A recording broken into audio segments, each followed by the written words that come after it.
Stands that would beat Soft and Wet go beyond.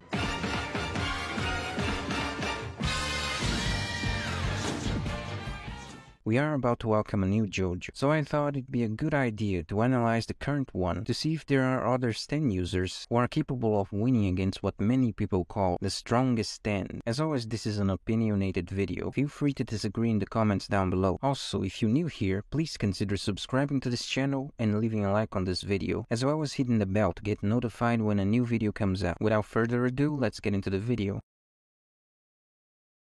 Soft and Wet, originally belonging to Josefumi Kujo. Soft and Wet possesses attributes of that of a close-range stand, having extremely enhanced strength that allows it to break walls with back kick and dominate enemies with his Uraura attacks. In a brief encounter with Yotsuyu Yagiyama's stand, he further proved his prowess in hand-to-hand combat over other stands. Soft and Wet has always been able to produce soap bubbles. The difference is that after undergoing equivalent exchange with Killer Queen, the bubbles created by Soft and Wet acquired aspects of his own bubble generating stand ability. Thus, Soft and Wet's bubbles have a distinct Josefumi half and Kira half. Josefumi often takes direct advantage of his bubbles and their property. The bubbles have lifting power. This allows Josuke to enclose others in a giant bubble and lift them into the air and help them reach vantage point. Josuke also wraps himself and his friends in giant bubbles to take advantage of their situational protection. The bubbles are actually comprised of tiny cords that vibrate at super high speeds, making them look like spheres. Soft and Wet's signature ability of stealing some things from objects works in conjunction with his bubbles. Josuke can steal aspects or attributes from both inanimate or animate things, and the bubbles only seem to work for stealing small things from larger objects. Examples include temperature. While battling with Jobin, Josuke takes some temperature from his brush and Jobin's Rosenberg to check the amount of heat by placing that temperature in a nearby thermometer. Human side. After bursting near Joshu's eyes, the bubble completely blinds Joshu for a few seconds, almost as if his eyes had just popped. Moisture of the human body. Josuke uses one of his bubbles to covertly poke small holes into a woman's body to quickly deprive her of water and induce thirst. Sound, like when he stole the sound from a light switch, preventing any noise that would have been caused upon turning it off.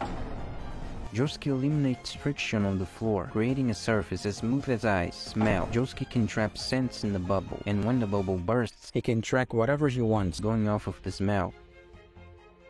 As mentioned earlier, these merge bubbles retain some aspects of Killer Queen's explosive power, and they burst with enough force to damage someone at close range, as seen when Josuke's one to shatter Tamaki Damo's sunglasses. In addition to this, Soft and Wet can injure someone by popping bubbles which had been embedded under their skin, an ability that Apex Brothers remarked bears a striking resemblance to Kira's fighting style. And finally, Soft and Wet Go Beyond. Go Beyond's powers is comprised of something called the Explosive Spin, which are bubbles that are so small and spin so fast that it's almost like they don't even exist. This fusion between abilities is what allows Soft and Wet to bypass Calamity and transcend logic. In terms of damage, other than its absolute power to cross anything, it is able to blow off any part of the human body as it first crosses through the person. That about wraps it up for Soft and Wet Go Beyond. Time to piss people off.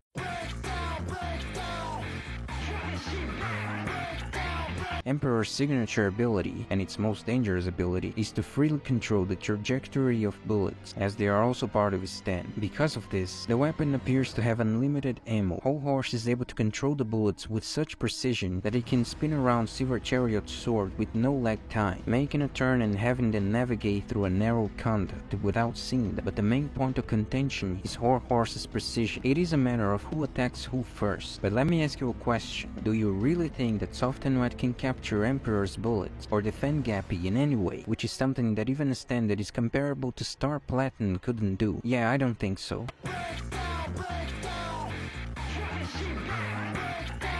Beach Boy. Not only can he kill enemies by tearing their hearts apart with its intangible hook, but it is also nearly impossible to fight back. Pesci's clever maneuver has Bucciarati thinking it's even more dangerous than Prosciutto's already impressive The Grateful Dead. Pesci can use its deadly sharp hook as a whip. Pesci deftly uses his rod to find his target through obstacles and bait it like an angler when the hook hits. It's then free to reel in his catch and can even yank the hook frantically to tear the entire body apart. But as an assassin, assassin, he prefers to face the hook through the catch's body in order to reach vital organs and cut it from the inside for a sure final kill. The rod line is extremely sensitive, being able to tell Pesci the number of people in the room, transmit the vibration of a heartbeat, analyze the catch's weight, their position and their actions to the centimeter. But so what? What can it do against Soft and Wet? Well, the danger is that Beach Boy's string cannot be broken by anything, as any damage done to the string will affect the person hanging from it. Therefore, once hooked on an object or person, it is impossible to escape. Obviously, you can escape it by beating up Pesci, but it doesn't help that it's a long-range stand. Yeah, I don't see Gappy winning this one.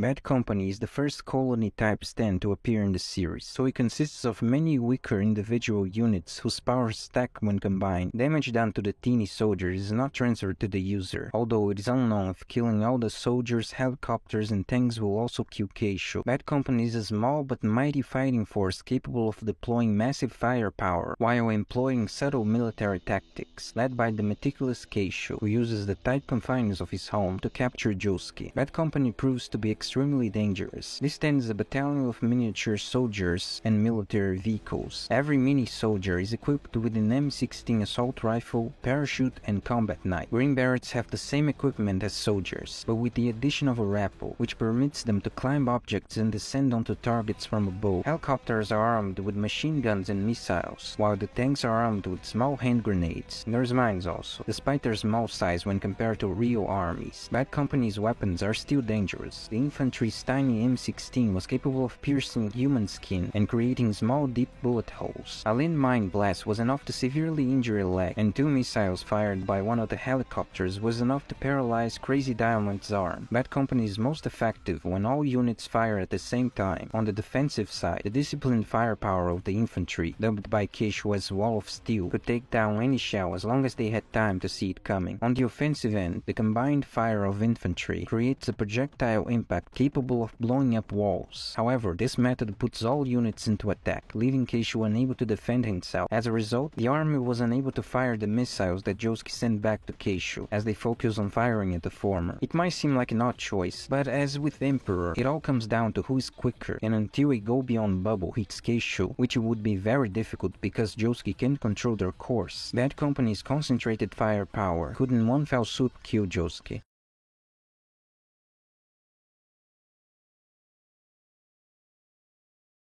That's it for this video, guys. Let me know what you thought in the comments below, and don't forget to like this video and subscribe to the channel for more content. I've also done a video on Wonder Review, so if you haven't seen it yet, go check that out. With that being said, thank you for watching this video. See you in the next one.